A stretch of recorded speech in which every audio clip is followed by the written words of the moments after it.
अखिल भूमंडलीय सर्व शिरोमणि मुनि समाज के संस्थापक आदि मुनीश्वर योगेश्वर सद्गुरुदेव शिव मुनि महाराज की जय। उपस्थित मुनि वृंद, साधु सज्जन वृंद, संत वृंद, साधक वृंद, आध्यात्म ज्ञान के जिज्ञासुओं और प्रेमियों, सभी श्रोता वृंद, आप सबको मेरा कोटिशः नमन, सप्रेम जय जीव। तो आध्यात्मिक चर्चा चल रही है और हम लोग सद्गुरुदेव शिव मुनि महाराज रचित ग्रंथ निरोग होने का अद्भुत उपाय पर चर्चा कर रहे हैं। आज हम लोग अध्याय 7 पर चर्चा करेंगे, मस्तिष्क के अद्भुत कार्य, है ना। तो सद्गुरुदेव जो लिखे हैं उसको पढ़ लेते हैं, है ना। तो पढ़ते हैं हम अभी। जैसे तार घर में चारों ओर पतले पतले तार आकर तार बाबू के मेज से लगे हुए हैं, उसी तरह से बहुत ही पतली पतली नसों के तार सारे शरीर से आकर मस्तिष्क यानी ब्रेन लिखे हैं कोष्टक में, है ना, से लगे हुए हैं। शरीर के किसी भाग में कोई बात हुई कि मस्तिष्क को उसी समय तार दे दिया गया। शरीर के प्रत्येक भाग से मस्तिष्क में समाचार पहुंचते रहते हैं। मन को जो कुछ जानना होता है यहीं से जान लेता है। यहाँ पर मन ज्ञात और अज्ञात दोनों रूपों में से विद्यमान है। इस मन का पिता आत्मा भी यहाँ वर्तमान है। आत्मा के प्रकाश और मन की देख रेख में मस्तिष्क रूपी राजधानी से सारे शरीर का शासन, प्रबंध और पालन पोषण होता रहता है। शरीर थकता है, मस्तिष्क थकता है, पर मन का बल अनंत काम करके भी नहीं थकता। जो लोग कहते हैं कि अब हमारा मन थक गया, उसका मतलब वास्तव में मस्तिष्क से है। सद्गुरुदेव शिव मुनि महाराज की जय, है ना। तो पहले तो हम लोगों ने देखा था कि रोग नहीं है। आज हम लोग ये देख रहे हैं कि मस्तिष्क के अद्भुत कार्य। तो उदाहरण दे रहे हैं सद्गुरुदेव, जैसे तार घर में चारों ओर पतले पतले तार आकर, है ना, चारों ओर तार बिछे होते हैं और पतले पतले तार आ करके जो तार बाबू का जो मेज है वहीं से लगे होते हैं। ये तो जो वहाँ कार्य करते हैं उनको पता है ना, इलेक्ट्रिशियन सब, है ना, वो लोग जान सकते हैं इस विषय को, तार घर में क्या क्या हो रहा है ना। तो सद्गुरुदेव उदाहरण दिए हैं, जैसे तार घर में चारों ओर पतले पतले तार आकर तार बाबू के मेज से लगे हुए हैं, उसी तरह से बहुत ही पतली पतली नसों के तार सारे शरीर से आकर मस्तिष्क से लगे हुए हैं, ब्रेन से लगे हुए हैं, है ना। ये बहुत बड़ी बात है, इसको जान लेना चाहिए। हमारे शरीर के सभी, जैसे पाँव हाथ जितना है नीचे से ऊपर तक मस्तिष्क कोश तक पहुंच गए हैं। सारी नसनाड़ियाँ, पतली पतली नसनाड़ियाँ भी एक दूसरे से मिलकर इन सब का संपर्क ब्रेन से लगा हुआ है। शरीर के किसी भाग में कोई बात हुई कि मस्तिष्क को उसी समय तार दे दिया गया। शरीर के किसी भाग में कोई भी बात हुई, चोट लगी, कुछ भी हुई ना, तो तुरंत मस्तिष्क को ये सूचना मिल जाती है ना, तार दे दिया जाता है, साथ साथ पहुंच जाता है। आपको तो मालूम ही है ना, यदि पीठ में भी कोई चींटी चल रहा है या पीठ में कोई मच्छर काट रहा है, ये सब तुरंत हाथ चलने लग जाता है, मस्तिष्क से आदेश मिल जाता है। पाँव में अगर कहीं कुछ चोट लग गई तो तुरंत पाँव उठा लेंगे हम लोग, है ना, उसकी सुरक्षा के लिए, है ना, ऐसी बात हो जाती है। तुरंत आदेश मिल जाता है। हर समय पलक झपक रहा है 24 घंटे, है ना, फिर भी अगर विचित्र बात हो जाए, आंखों में कोई चीज़ घुसने का, तो तुरंत पलक झपक जाए अपने आप। बहुत बड़ी बात है ये, है ना। तो सद्गुरुदेव बतला रहे हैं, शरीर के प्रत्येक भाग से मस्तिष्क में समाचार पहुंचते रहते हैं। इन्हीं जो नसनाड़ियों का संपर्क जब मस्तिष्क से लगा हुआ है और जहीं भी शरीर में कुछ हो गया तो उसका संबंध जो है मस्तिष्क से है, इसलिए वही तार पतले पतले तारों से अपना जो कुछ समाचार है पहुंच जाता है मस्तिष्क कोश में, है ना। मन को जो कुछ जानना होता है यहीं से जान लेता है और मन को यहीं से सब पता लग जाता है। जो कुछ जानना होता है मन को वो यहीं से मस्तिष्क से ब्रेन के अंदर से ही जान लेते हैं कि शरीर के किस भाग में क्या करना है, क्या हो रहा है, ये सारी बातें। यहाँ पर मन ज्ञात और अज्ञात दोनों रूपों से विद्यमान है। हाँ, तो मन भी यहाँ पर दो रूप में है, ज्ञात और अज्ञात दोनों यहाँ विद्यमान है। बहुत बड़ी बात है यह, है ना। एक मन है जो हम जानते हैं और एक मन है जिसे हम नहीं जानते, वो अज्ञात है ना। तो एक इच्छा शक्ति को कहते हैं और एक अनिच्छा शक्ति।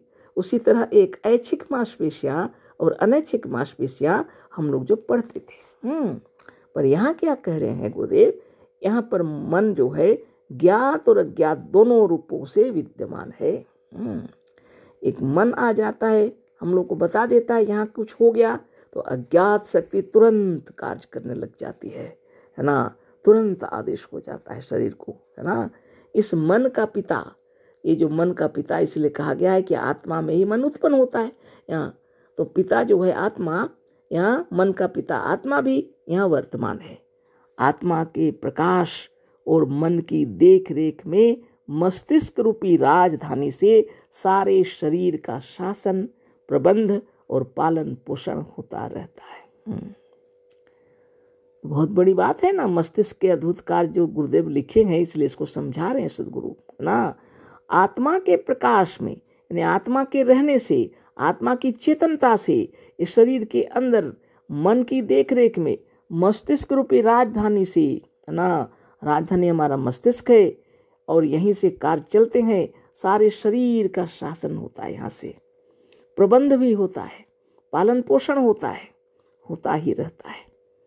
बहुत बड़ी बात है। एक ज्ञात शक्ति है और एक अज्ञात शक्ति। भूख लगने पर हम लोग भोजन कर लिए, प्यास लगने पर पानी पी लिए, लेकिन यह शरीर के अंदर अज्ञात शक्ति से वो अनेक रसों में परिणत हो रहा है, अनेक रसनाड़ियों में जा रहा है और अनेक रस तैयार हो रहे हैं। यह कौन कर रहा है? ये हमारा मन कर रहा है। और ये मन की अज्ञात शक्ति से कार्य हो रहे हैं। कहाँ पर हो रहे हैं? मस्तिष्क के अंदर से, जहाँ आत्मा का मने बैठे हैं, है ना। मन का पिता आत्मदेव बैठे हुए हैं और यही सारे कार्य कर रहे हैं, है ना। मन से सारे कार्य हो रहे हैं। एक ज्ञात शक्ति और एक अज्ञात शक्ति। एक ज्ञात मन है और एक ज्ञात मन। सारे कार्य हो रहे हैं। बहुत बड़ी बात है। सारे प्रबंध हो रहे हैं, पालन पोषण हो रहे हैं। अब बहुत बड़ी बात है ये। सदगुरुदेव कह रहे हैं शरीर थकता है। काम करते करते शरीर क्या हो जाता है? थक जाता है। मस्तिष्क थकता है, मस्तिष्क भी थक जाता है। पर मन का बल अनंत काम करके भी नहीं थकता। एक मन ही है जो कभी थकता नहीं है, वो अनंत बलशाली है ना। अनेकों काम करके भी मन थकता नहीं, है ना। उसमें अपार बल है ना। जो लोग कहते हैं कि अब हमारा मन थक गया, यदि कोई कहते हैं कि हमारा मन थक गया, उसका मतलब वास्तव में मस्तिष्क से है। उसका मतलब वास्तव में किससे है? मस्तिष्क से है। कभी थकित होता नहीं मन हमारा। कहीं कोई कभी लिखे हैं हमारे मुनिजन, पर हमको अभी याद नहीं हो रहा, है ना। सोते जागते उठते बैठते जितने भी कार्य हो रहे हैं, लेकिन यह सारे कार्य मन कर रहे हैं। शरीर थक जाता है, आराम करने की आवश्यकता पड़ती है। हम लोग सो जाते हैं, ये साधारण मस्तिष्क जो है थक जाता है, तो हम लोग आराम करने लगते हैं। लेकिन इस वक्त भी हमारा मन और हमारा अज्ञात मन, है ना, सब समय सजग होकर के रहता है और सारे शरीर का पालन पोषण प्रबंध शासन सब हो रहा है वहीं से। बहुत बड़ी बात है ना। तो इस तरह की बात है। तो मस्तिष्क नहीं थकता, है ना। मस्तिष्क थक जाता है, शरीर थक जाता है, मन कभी नहीं थकता, है ना। रक्त के प्रत्येक अणु सजीव हैं। इनमें से बहुत से अणु सेना का काम देते हैं। हमारे शरीर में जो रक्त है, रक्त के अंदर जो अणु हैं, वो सभी ही सजीव हैं, जीवंत हैं, चेतन हैं। गुरुदेव कह रहे हैं इनकी संख्या अनंत और असंख्य है। तो जितने हम लोग जो रक्त के अंदर जो अणु परमाणु जो हैं, ये अनंत और असंख्य हैं, गुरुदेव कह रहे हैं, और सभी चेतन हैं। शरीर में कहीं चोट लगी कि मस्तिष्क के पास समाचार पहुंचा। शरीर में यदि कोई चोट लगी तो मस्तिष्क के पार तुरंत समाचार पहुंच जाता है। मस्तिष्क से मन को मालूम हुआ और मस्तिष्क से मन को मालूम होता है। मन से मस्तिष्क रूपी तार घर द्वारा अपनी तमाम सेना के पास यह समाचार पहुंचा दिया। तो मस्तिष्क ने क्या किया, तार के माने उपयोग से ना, तार के द्वारा है ना, तार द्वारा तमाम सेना के पास ये समाचार पहुंचा दिया कि फलानी जगह में ऐसी हालत है। और कुछ को वहां पहुंचने के लिए आज्ञा दे दी। सभी सैनिकों के पास ये समाचार पहुंच गया। उसमें से कुछ को जिनको उनकी आवश्यकता है उन्होंने भेजा उधर, है ना। जैसे हमारे देश की रक्षा के लिए जैसे वीर सैनिकों से काम लिया जाता है, जैसे वहाँ से आदेश मिलता है हमारे सैनिक लोग काम करते हैं, उसी तरह हमारे शरीर में भी काम हो रहे हैं। बहुत बड़ी बात है ये, है ना।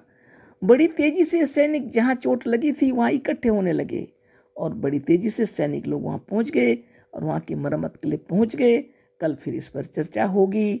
सब प्रेम, जय जीव, अशेष धन्यवाद, कोटि से नमन। सद्गुरुदेव शिव मुनि महाराज की जय।